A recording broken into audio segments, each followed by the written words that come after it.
আচ্ছা, আরেকটি প্রশ্ন এসেছে, এটি করেছেন রব্বি খান।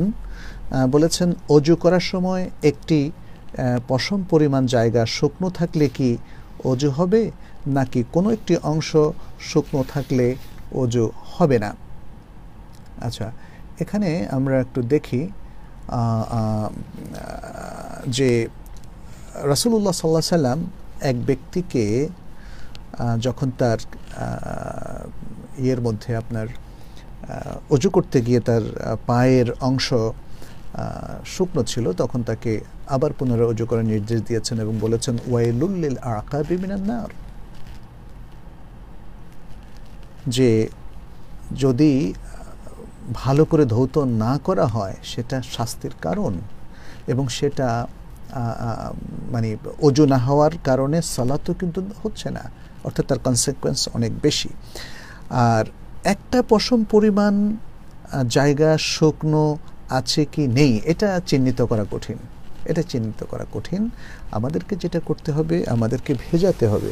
এজন্য দালক, হ্যাঁ, মানে হচ্ছে একটু যখন আমরা হাত ধোবো ভালো করে কচড়িয়ে আমরা ধোবো, তারপরে যখন মুখ ধোবো সেটাও তার যে সীমানা নির্ধারণ করে দেওয়া হচ্ছে, ভালো করে ধোবো, এবং যাতে দাড়ি আছে তারা দাড়িটা খেলাল করবেন যাতে করে ভেতরে পানি পৌঁছে যায়।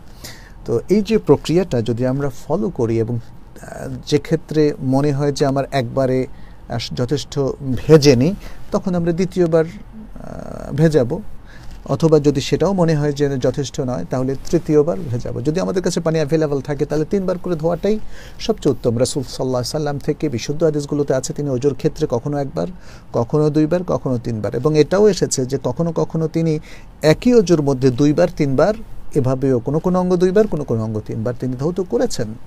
এটা কেন? এটা হচ্ছে যাতে নিশ্চিত হয় যে আমাদের পুরো অজুর অঙ্গগুলো, বিশেষ করে যেগুলো ধোয়াটা ফরজ, সেগুলো ভিজেছে এবং সেগুলো কোনোটাই আর শুকনো নাই।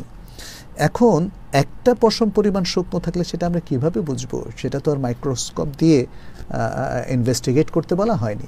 অতএব সেটা যদি অজান্তে থেকে যায়, আশা করি আল্লাহ ক্ষমা করবেন। কিন্তু যদি আমার কাছে চিহ্নিত হয় যে আমার এই জায়গাটা শুকনো আছে, ওই জায়গাটা শুকনো আছে, অথবা কেউ আমাকে পেছন থেকে বললেন যে আপনার কোনোই তো শুকানো, অনেক সময় আমরা তাড়াহুড়ো করার কারণে দেখা যাচ্ছে যে কোনোইটা ভিজলো না, অথচ কোনোই কিন্তু অজুর অঙ্গের মধ্যে শামিল। ও আইদিয়াকুম ইলাল মারাফিক আল্লাহ তাআলা কোরআনের মধ্যে বলেছেন। ফলে অজুর অঙ্গ শুকনো থাকা চলবে না। আর কিন্তু যাবতীয় ব্যবস্থা নেয়ার পরে যদি সেটাকে চিহ্নিত না করা যায়, এরপরেও থেকে যায়, তাহলে সেটা আল্লাহ ক্ষমা করবেন।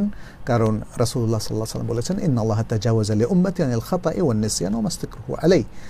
আল্লাহ তাআলা আমার উম্মতের যে খাতা বা ভুল হয়, অথবা যে নিসয়ান বা বিস্মৃতি ঘটে, সে মন থেকে ভুলে যায়, অথবা বাধ্যগতভাবে যদি কোনো কিছু করে, তাহলে সেই পাপকে আল্লাহ তাআলা ক্ষমা করে দেন।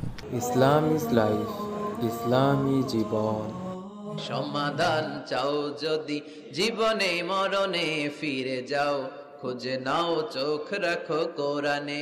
If you want the solution this দুনিয়া এন্ড আখিরা, go back, have a look to the holy কোরআনে।